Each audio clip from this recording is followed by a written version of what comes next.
Some authors have, feminist authors and critics have written about feminist arguments like your own in favor of renouncing meat eating altogether.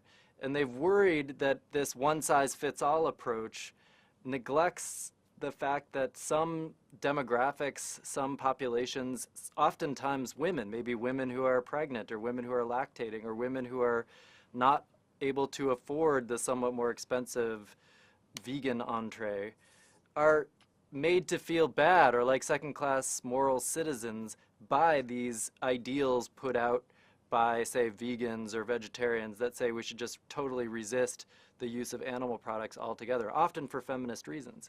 Do you feel as though there's any merit to the thought that we should be a little bit more contextualist or think about virtue from where we are situated, and that oftentimes women, children, women on the margins, people on the margins generally will be the ones who can't measure up to that ideal, and so we shouldn't really put an ideal like that forward? Well, I don't think it's an ideal. Okay. I think it's a political and practical application of an insight. What you're referring to is what's called contextual moral vegetarianism. Correct.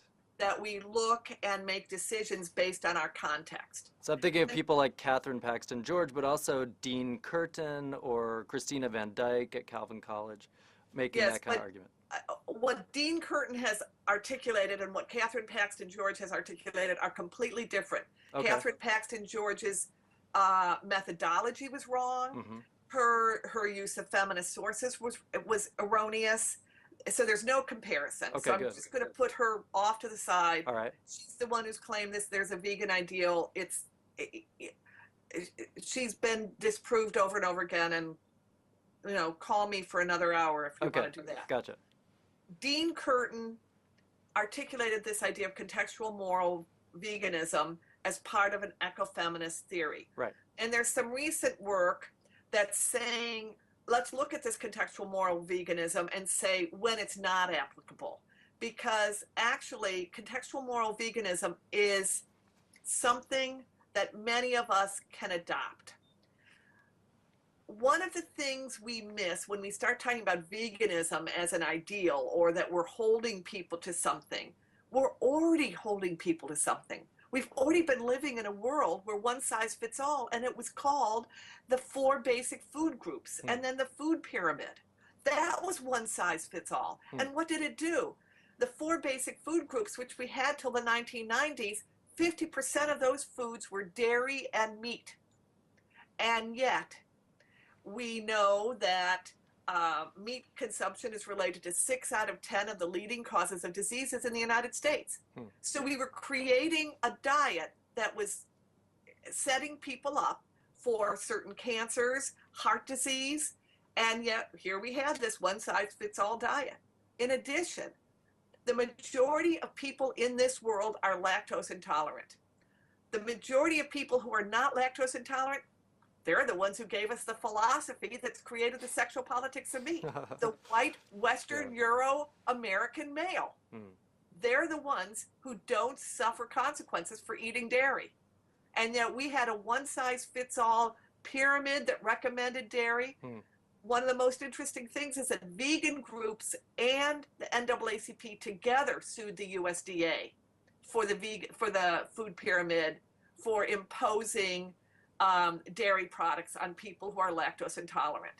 So the idea that suddenly veganism is imposing something rather than liberating us from a one-size-fits-all is the first thing I want to stipulate. Secondly, around the world, we've had cheap forms of vegan protein. The majority of the world's culture, especially when we're not at the antipodes of the earth, lived on vegan protein, rice and beans. Right. Tofu and rice in China, dal and bean curry in India, falafels in the Middle East.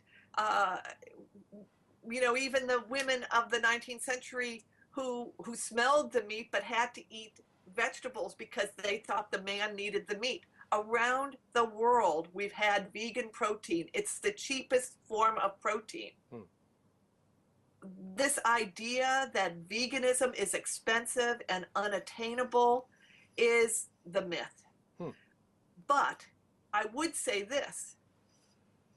If the United States government did not subsidize meat and dairy production, if a hamburger really were $75 or $35 and a dead steak flesh was $75, then we'd see what's really costing in this world. So we have cheap vegan protein. We have a food that does not cause people to get sick.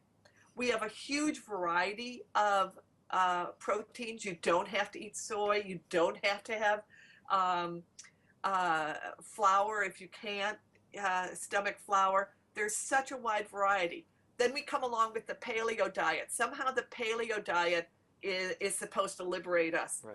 But 10,000 years, supposedly, the paleo diet. Nobody drank milk 10,000 years ago. I mean, that's a false diet to have milk, dairy milk, in the midst of what they're eating. Is that right? Camel milk or something like that? Goat milk? I don't even know. I don't think so. Okay. But the other thing, when we talk about this, again, that we're losing is I want to include everyone at the table. And that includes the animals. One size fits all. What do the cows say about that? What do the pigs say about that? Cows escape from slaughterhouses. There's this photo going around right now of this pig trying to climb out of a truck. They don't want to be killed. When we had a one-size-fits-all dairy solution that it recommends meat eating, we're ignoring a part of the world, the other animals, who would like to live.